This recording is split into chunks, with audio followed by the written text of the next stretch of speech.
Most people think customers buy because they like a product, but real buying decisions happen inside the brain, long before the click.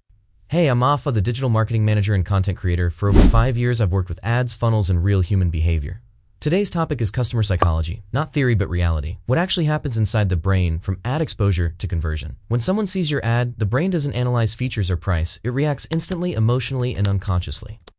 The brain asks only three things: is this for me, is this safe, or ignore it. This decision happens in milliseconds inside the primitive brain. Most ads fail because they start explaining too early. The brain hasn't even agreed to listen yet. Attention is not trust, and trust is not conversion. But without attention, trust never even gets a chance. Now the brain enters conflict, emotion pulls, logic resists, curiosity rises, but fear of loss rises with it. That's why people scroll, save, hesitate, and leave. They're not confused, they're protecting themselves. If fear stays higher than clarity, the brain chooses safety. And the safest decision is always doing nothing. People don't decide based on products, they decide based on identity. They ask silently, is this for someone like me? Buyer persona is not age or gender, it's a mental state. Pain-aware, problem-aware, status-seeking, or relief-seeking.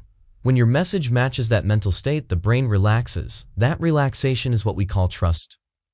Trust reduces perceived risk, and reduced risk unlocks action. That's why one ad converts for some and fails for others. Conversion happens when not acting feels riskier than acting. At that moment, emotion and logic finally agree. So as marketers, our job is not to push products. Our job is to reduce fear, increase clarity, and guide the brain safely. Great creative doesn't scream "buy now." It quietly says, you're safe, you're understood, you're not alone. Marketing is not persuasion, it's guidance. You're not forcing decisions, you're helping the brain decide. So ask yourself one final question. Is your creative speaking to the customer's brain, or just describing a product? If you have any thoughts, or if you're facing marketing or campaign-related problems, drop them in the comments. I personally read the comments and I'll reply myself. If you're watching this on YouTube, make sure to subscribe for more insights on marketing and customer psychology. And if you're watching from Facebook or LinkedIn, don't forget to like this video and follow the page.